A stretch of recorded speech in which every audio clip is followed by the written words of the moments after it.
జరిగింది. ఇవాళ గ్రామీణ ఉపాధి హామీ అనేది 1970 నుంచి స్టార్ట్ అయింది మహారాష్ట్రలో కరువు కాటకాలన్నప్పుడు. అదేవిధంగా ఇందిరాగాంధీ గారు, పివి నరసింహారావు గారు ఇవన్నీ కూడా కొన్ని జిల్లాల వారీగా రాష్ట్రాల వారీగా చేసి తర్వాత 2004 మేనిఫెస్టోలో కాంగ్రెస్ ప్రభుత్వం అధికారంలోకి వస్తే ఉపాధి హామీ చట్టాన్ని తీసుకొచ్చి పని అనేది ఒక దానంగా కాదు హక్కుగా పొందే విధంగా, అదేవిధంగా చీప్ లేబర్ను తయారు చేసే ఈ వ్యవస్థ నుంచి వాళ్ళు ఒక రైట్గా పని హక్కును పొందాలని ఈ చట్టం తీసుకురావడం జరిగింది. దాని మీద మీరు కూడా ఇంత అక్కసు వెళ్ళగలుగుతారని నేను అనుకోలేదు. ఇంత పని అరే పేరు అరే నామ్ బదలన కాదు, కామ్ ఇవ్వండి ఫస్ట్, పేరు మార్చుడు వీటి అవి కాదు కదా నేను అనేది. మీరు 125 రోజులు పెంచిర్రు, సంతోషం.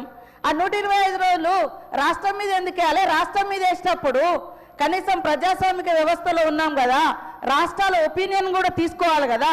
ఈ చట్టం రావడానికి 4 ఏళ్ళు చర్చలు జరిగినాయి. మేధావులు, ఎంపీలు, మీ ఎంపీలు కూడా ఉన్నారు, అందరు డిస్కషన్ చేసి చట్టం వచ్చింది.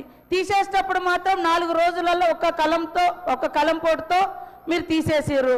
కానీ ఇవన్నీ మర్చిపోయి మాకేదో ఆవేదన, ఏం ఆవేదన? గాంధీ గారు ఈ భారతదేశం అంటే గాంధీ గారి పేరు ప్రపంచమంతా తెలుసు.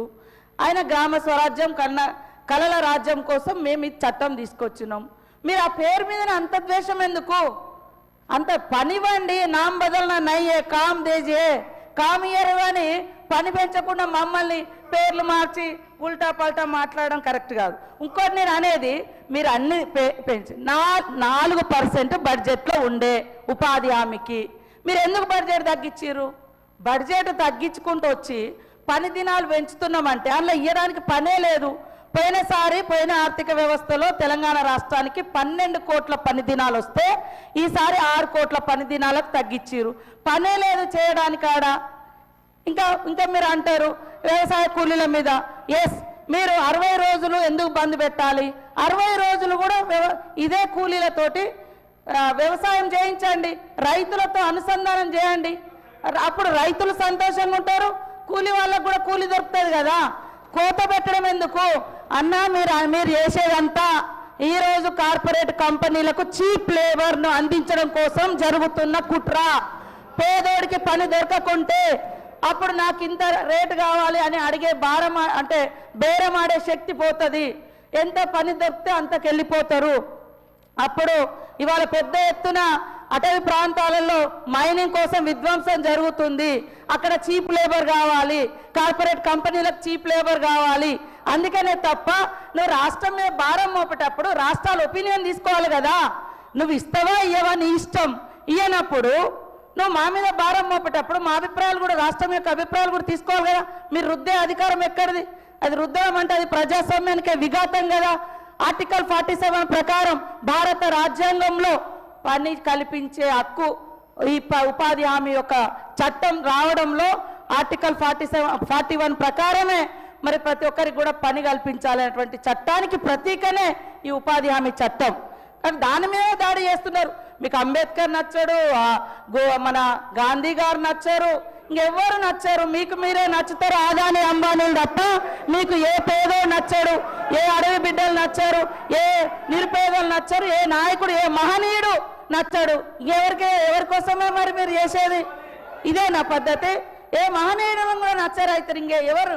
అసలు చరిత్రను మొత్తం తిరగరాస్తున్నారు, ఉల్టా పల్టా చేసి తప్పుడు వక్రీకరణలు చేస్తున్నారు. ఈ దేశం కోసం త్యాగం చేసినటువంటి మహనీయుల మీద ఐడియాలజీ. ఇవాళ ఒక పువ్వును చిదిమేసేంత మాత్రాన వసంతాన్ని ఆపలేరు. అందుకనే ఆయన పేరు తొలగించినంత మాత్రాన, గాంధీ గారి పేరు తొలగించినంత మాత్రాన చరిత్రలో స్వతంత్రం కోసం జరిగినటువంటి పోరాటంలో ఆయన పాత్రను తొలగించలేరు. అదేవిధంగా ఆయన త్యాగాన్ని, ఆయన భావజాలాన్ని మీరు తొలగించలేరు. కాబట్టి పేరులో ఎందుకంత మరి ఆ పేరు చూస్తే మీకు ఎందుకంత భయం? ఎందుకంటే మీరు స్వతంత్ర వ్యతిరేకంగా ఉన్నారు. స్వతంత్రం చేసినటువంటి పోరాట యోధుని ఆనాడు చంపినటువంటి చరిత్ర ఆర్ఎస్ఎస్ గాడ్సే ఉంది కాబట్టి ఇవాళ ఆ పేరును తీసేస్తున్నారు అనేది ఈ సందర్భంగా నేను తెలియజేస్తా ఉన్నాను అధ్యక్ష.